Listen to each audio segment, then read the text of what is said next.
Hello, hello, hello, everybody. This is International Master Joel Banao again at your service. This is the second part of our series on King's Pawn opening play and also fundamentals of opening play. And hopefully, if you haven't watched the first one, you should be watching that one as well. All right. Okay. So today this is going to be the continuation of what we talked about last time, and I got some overwhelming uh, feedbacks and comments, and we're gonna make some adjustments for sure. Hopefully, I don't get too excited and get too energetic on this particular video, but I'll try. I really watch myself and stop swaying. But overall, it was a great content, and thanks for sending me some positive messages, guys. I love it. I love it. We're gonna keep doing it as long as I have some time. And we have the time and the energy to do it. I'm going to keep providing some valuable insights and also material for everybody. So we were talking about the four important fundamentals of the opening play. You want to dominate the center, you want to rapidly develop, and you want to castle quickly, put your king to safety. And the fourth one is to play against your opponent's idea. No swaying so far. So far, so good. Okay, so we're going to continue from where we left off in the first video. We were talking about how both pawns should be going to the center of the board, controlling the center. And then now we're developing the knight to f3, dominating the center as well, plus developing. So it's a super move. You want to make moves that are in the four things that are mentioned below. And after knight c6, the move that I recommend is bishop c4, because just like what I mentioned in the past video, the weakest spot in black's position is the f7 square. And there are a lot of instances where bishop attacking the f7 will be very valuable with some sort of tactic or threats that we could make. So after bishop c4, now we will continue our series on this particular video. Is going to be the Italian game. We're going to cover the two knights as well and other sidelines. After bishop c5, like what I mentioned in the past video, the move c3 is what I recommend, because after c3, now we are planning to dominate the center with the move d4. Okay, and the best move for black here is knight f6. Even if they do something else, we could play d4, because by playing d4, we have the ratio of 3 defenders versus 3 attackers. And if you are the defender part, you want to have the same amount of defenders, defenders, just like the attackers. So after d4, the best move for black is e takes d4. And there are a lot of good moves here. There's e5, which I covered in our YouTube video called the Iranian variation. In this particular position, I like the move c takes d4. Okay, c takes d4.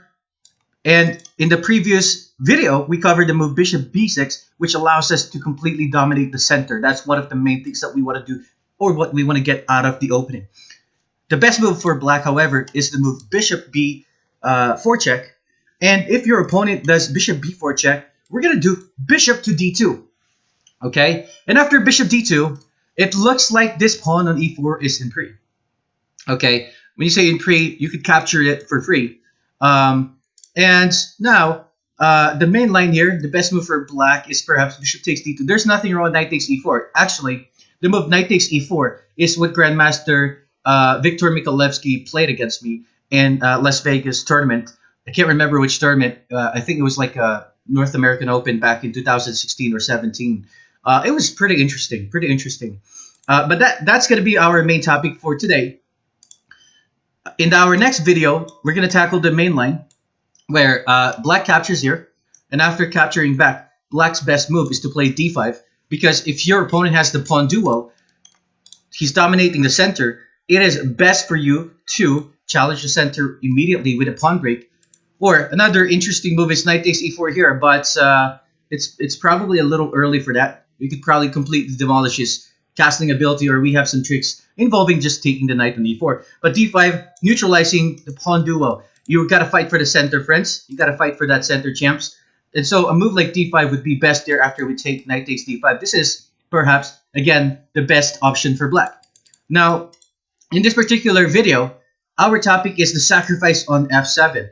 When you're developing, when you have a bishop on c4, you always have to watch out for these possibilities. Now, I want you guys to pause the video for a little bit, for 1 second, and try to figure out the best move for white.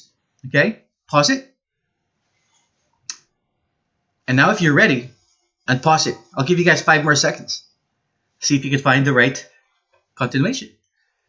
Okay, friends? All right. The answer here, if you're ready, you could then pause it, by the way. The answer here is the best move for white is to take the bishop on b4 first. Now, you might be wondering, why can't I just put my queen here, forming what you call a pin tactic?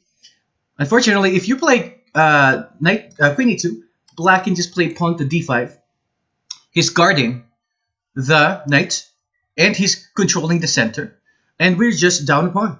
So he's going to be able to save himself easily with a move like this. Even some sneaky little moves like, well, I guess, one thing that you want to do in these positions is to also castle. However, after castling here, and then queen takes e4, it looks like you could skewer this little friend of white's, the queen on e4. Unfortunately, I think you could still block it off with knight e5. And now he's attacking this pawn on f7. It's not looking good. So it's sometimes you could also do that, but in this case, it's not possible. But a simple move, d5, dominating the center, defending the knight, all right, and black is simply up material.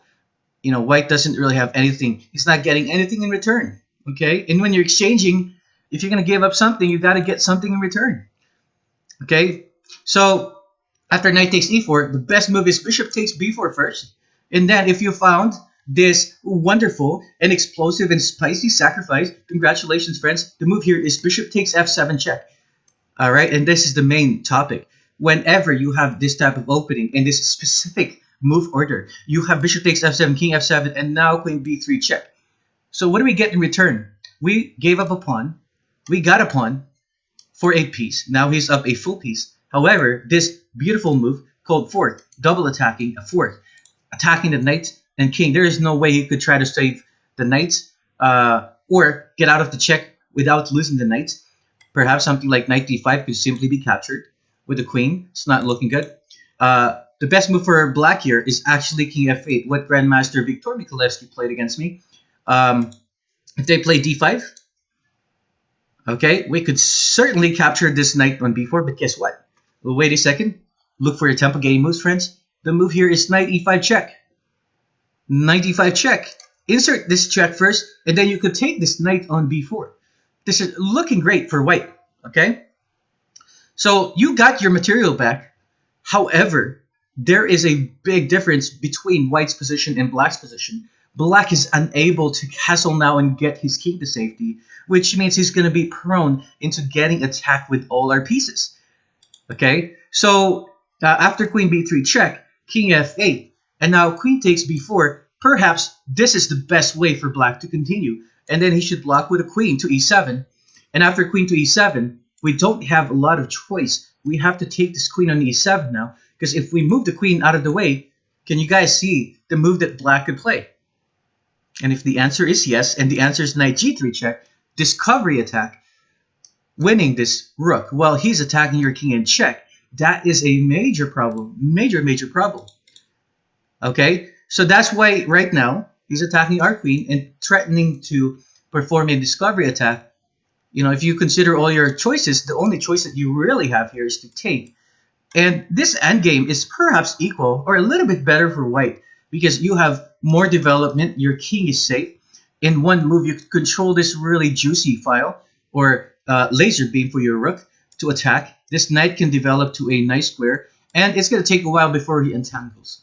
Okay, so friends, quick recap. If your opponent, this is a continuation of this first video.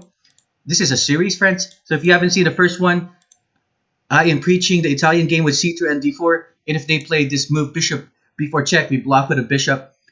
In the next video, we're going to tackle this move d5. If your opponent has the pawn duel, a big center, it's very important you neutralize it immediately.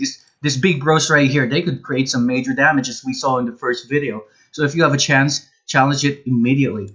So after bishop d2, knight takes d2, this is the main line. In this video, your opponent takes on d4. And again, if you have a bishop on c4, we're going to see this in multiple occasions or middle games that we're going to tackle, friends. And watch out. Always look out for this beautiful, beautiful sacks. Bishop f7, king f7, and queen goes to b3 check. Okay? All right, if you guys enjoyed that, please make sure to share and follow me on Facebook or YouTube, guys. And hopefully this becomes helpful to you, friends. And I'll see you guys in our next video. All right, bye-bye you guys. Bye.